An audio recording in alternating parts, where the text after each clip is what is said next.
Well, hello everyone. I'm so excited to speak with you all about Get Away because this, as this movie says, is a great holiday. I had such a good trip with this.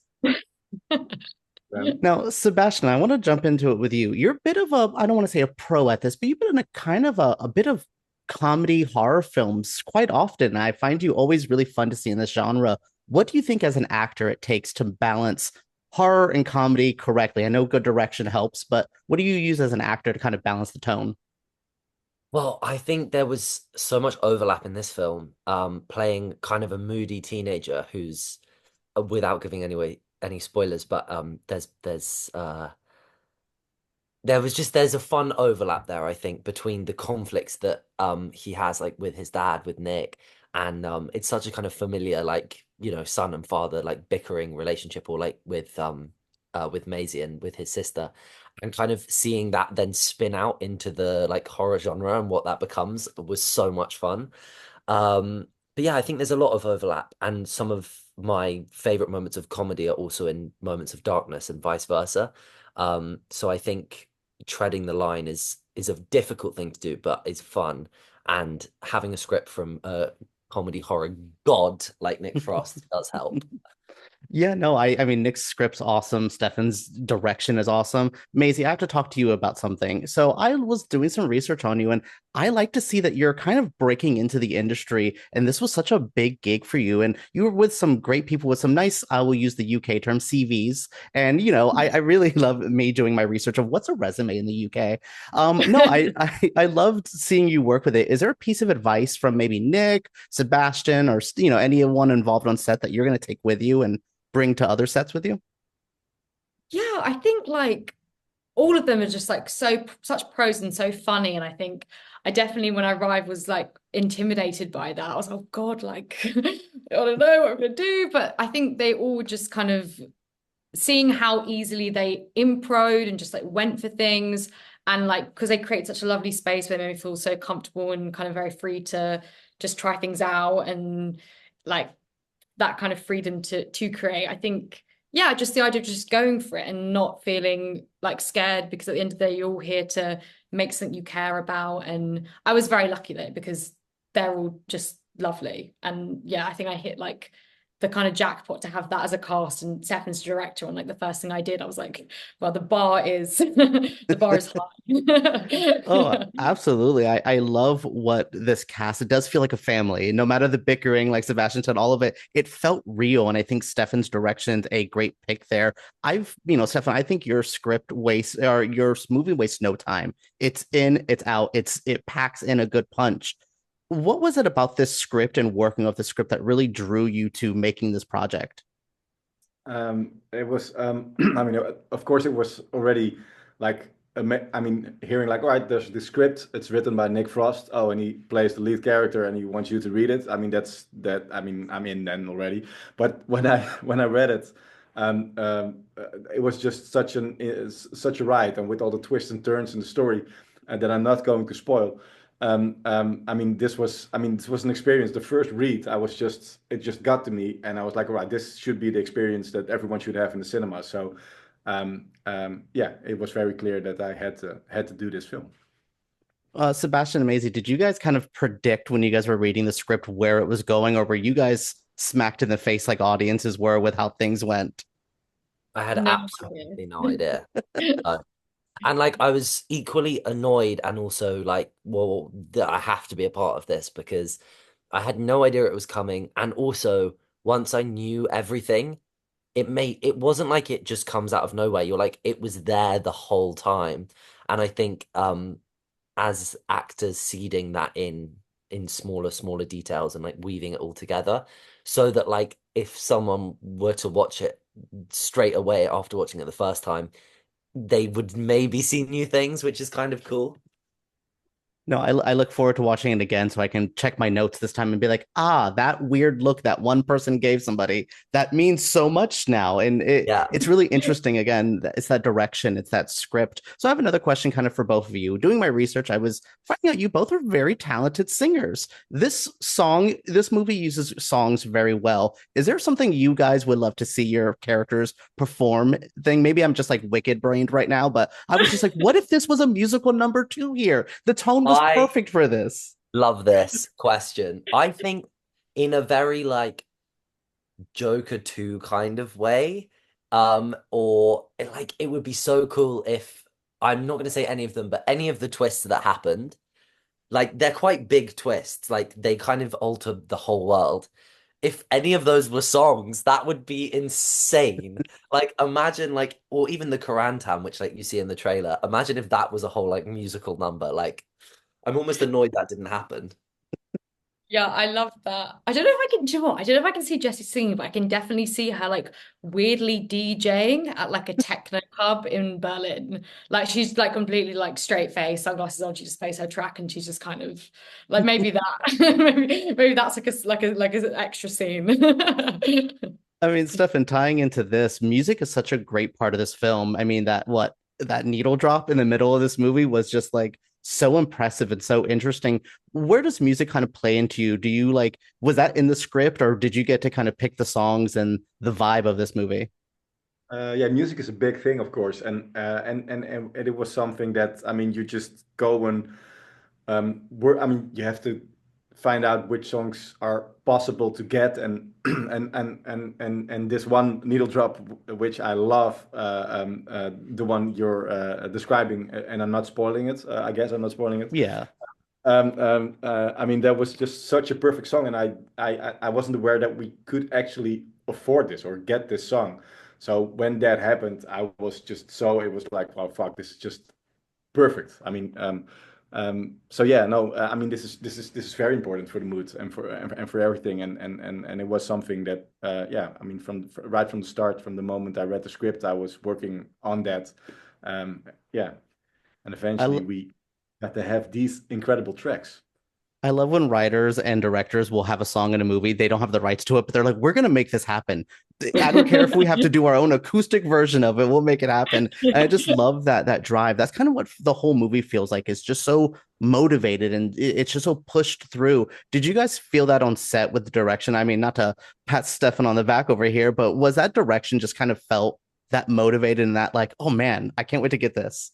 Yeah, I mean, Stefan's got such a great like you bring such a great energy to like set, and I think having like you kind of steering us and having this kind of like let's do this kind of very positive, very electric approach to the scenes, and we move quite fast anyway, so it just felt yeah, it felt like we were working at a pace. It wasn't too fast, but it felt the speed was kind of everything was in motion and was quite exciting to be on a set like that when things were just happening all around you all the time everywhere. Yeah. I think it also it's such a specific world. And like while you trust someone like Nick Frost and the crazy things they have in their head, I think the jump between what's on script and how that translates to the film we have now is such a big one. And I think quite early on, just the feeling that Stefan really knew what he was doing and what he wanted and what he didn't.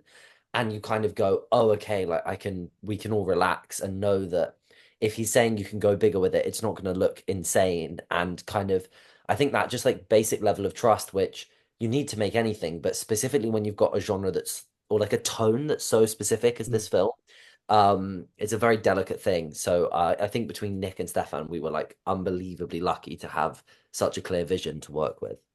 Yeah, you guys walked that line, that very thin line that it seemed of the tone of this movie very well. So I want to say thank you all for watching this. I liked it watching it now, like talking with you all. I'm like, yeah, I love the family of this movie. I think you guys all made it so great. I like this is such a good vibe. So Stefan, thank you, Sebastian, Maisie, thank you guys all so much for speaking with me today.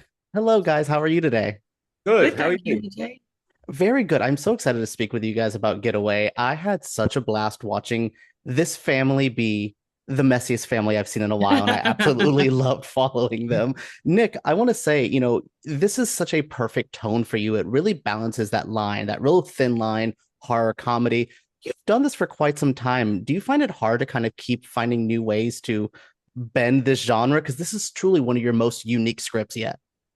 Um, no, I guess I just want to be as honest as I can and funny and create characters that, even though, knowing what we know now, they're subhuman, just making human beings, I think that's often nice. Human beings that other human beings can relate to. I think they're nice characters to play, and they're fun for people to watch, especially if you can then subvert that by stabbing an old man in the throat. Mm. That often how I would like to subvert my days. Yes, sure, I understand. No, Aisling, I have to talk to you. I first saw you on RuPaul's Drag Race. I know that's a very odd place to first find you. And then I fell in love with you and deep dived and said, oh my goodness. So I love you in the horror genre. Can you tell me what brought you to the genre? Do you have any early memories of watching horror movies, or is this kind of Not at new all. for I was you? saying to Nick earlier on, like I used to absolutely poop my pants watching the X-Files as a kid and have to sleep with my mother, and I was like 50. Like, it was too old to be sleeping with your mother type of thing. And I really do get like, I don't watch them at all. I'm so scared. Whereas what was lovely about this was, well, first of all, being able to do comedy and play someone odder. I'd done a kind of string of, which I was getting offered, of kind of like women in their 30s going through something. And I was a bit bored of kind of making jokes and crying on set. It was just a bit like, oh, let me wheel out the tears. And then when this came through, oh my God, to do an ensemble and a genre movie. And I've been such a massive fan of Nick's for God knows how long. And sort of to get to play in, like you said, a pen that Nick has been so prolific in, was like, I sort of feel so lucky that I get to be in one of the Nick Frost films. And I was also saying earlier on, like, it's rare that an actor has his own kind of genre, that you know what you're getting, or you know the feeling that you're going to get with a movie, which I think is, rather than repeating yourself, I think it's actually quite a special thing that you can create new fun worlds for audiences to sort of know what they're turning up for. If he was a restaurant, it'd be a very successful restaurant. I might be a No, restaurant. oh, I will look forward to the Nick Frost website restaurant one day. No, I will say, Nick, I love that, you've kind of raised, like Aisling was saying, you've raised like a generation of like, I'm a stoner movie fan. You've like raised me basically for years. So I love that you get to play with this. And like I said, the script's so good and it's so different. What drew you to doing such a family focused script? I know you said you wanted to tell honest people, but this seems so earnest and as crazy as it can be. Yeah, yes. I mean, but this came from spending a lot of time on a tiny island in Sweden. Lots of summers, lots of Christmases and Easters, and you know, trying to get to know a tiny community, or getting them to take you in or to trust you, or it was really impossible. Even after 20 years, sometimes if I got off the ferry and I saw one of the old fishermen that I made some connection with over the last 20 years. I remember one guy kind of winked, and then his wife saw him wink and hit him. Really fucking weird. It's like they don't care if you're here or not. They don't want you, And I just love the fact that I could get these people, and we could get them by having a lovely British Irish family come on one day, and you know what? You may pretend to be bad, but these people are fucking really bad, and now you've got a big problem Yeah, because yeah, there's yeah. no ferries. And I That is just so love funny. that. I love that. I don't know if we would talk about the twist, but the twist was the kind of first thing I wrote, and then it was like, it's really easy to hide because these islanders are, you know, a long time ago they were bad people, but now they're just kind of echoes of bad people. But what they're dealing with is currently bad people, and now they got a big problem. Yeah, no, they got us. Yeah, as a Floridian who hates tourists coming to my state, I'm like always like, please, why are you here? Why do you want to come here? Other than why are you here? Trust me, leave. I don't want to be here either. But no, I just love that you capture that feeling from both sides of the newness and the ooh, I'm scared of this. Now, Aisling, I loved you and Nick's work together in this. Other than calling each other mommy and daddy, I was so weirded out by your wonderful couple. But can you tell me about building that relationship? I mean, Nick seems like such a easy person to get along with, but can you tell me about that kind of building on set? I think it was, I felt like Nick really trusted us, and we also had a nice little, he let us play, and the script was already there. So, what's lovely about, especially if you're someone who writes as well, is it feels like you have a breath of fresh air when you feel like the script is tight and ready, because it means you're not being asked to do an extra job other than turn up as sort of like an actor who can do comedy. Whereas sometimes when you feel like there might be something not great, you're like, oh, let's try and fix this on set. Whereas we had nothing to fix. Mm. And so we were just sort of playing around. So my boyfriend's coming in with a cheese sandwich just here like this. Oh, He's secretly coming in. oh, it's so I good. I Cheese sandwich. Get away, Jack. Get away. Sorry, that was like a comedy moment in itself. But I know nice. me and Nick are like, Hold it what is up. on that sandwich now? Hold it up. Oh, I knew it was toasted because he gave it to you with a tea towel. Yeah, yeah, yeah, exactly. A lovely Oh toasted my cheese sandwich. goodness. Sorry, I was working all day and yeah, apologies. No, it's fine. I'm moving to my last question with Nick now anyway. So I don't really want And to my give point was, away. it was an absolute joy to work with Nick, and he created that environment where we could play to make a couple. Like he allowed that, which is a pure joy. Oh, Can I just touch absolutely. on something Ashley Yeah. said too? Sometimes when people give you a job and they know you come from a place of being a writer and a comedy actor, sometimes they expect you to fix it for them because they Yeah, just know yeah, that and they know exactly. that Yeah, we're quite responsible people in terms of if I can now fix this as we go, so it's going to be so yeah. I don't have to appear in something that is going to be kind of shit, then And you we do, and you end up doing it, or just sort of playing another version of yourself again, yeah, because they you end actually up said doing they it. wanted you to turn up and just turn it into like Nick Frost or Aisling or whatever. And that's really, you can get a bit resentful because you're like, do the work, we do the work in our stuff. So to turn up to this script where it was already there was a joy. And I think Nick wouldn't ask other comedy people to come and do that. Like that's what was so great about this. I think if you get a script into a really pretty great place, and Mhm. then people don't have to feel the pressure to come and fix it. It's like you don't have to fix it, but oh, that what did you say? That was fucking great. Let's fucking try that. It's Mhm. and then I think the biggest kind of thrill for me is, and Stefan too, is to build a set which is so inclusive that no one feels like an idiot saying, "Is this better? Is this funnier?" Yeah. Because if it is, then it will absolutely make it. Hmm. Oh, And I also, love that. I remember feeling like when I watched the first kind of draft of it when we were doing the ADR, I was like, oh, it's one thing allowing improv or little improv bits on set. It's another thing knowing how to edit them and to get the timing and the sort of mess that was felt on the day on set. And I think they really just did a brilliant job with that, knowing how to pull that out as well. I love hearing that this was from script to post production. It was a smooth ride. You can feel that the movie's just so easy. It's brisk. It gets in and out. It's like such a good, fun little horror comedy. I want to say thank you guys so much for speaking with me today. I had such a blast just I had talking a with you. blast and Also, I could watching see your you shirt, two. which was Oh, gorgeous.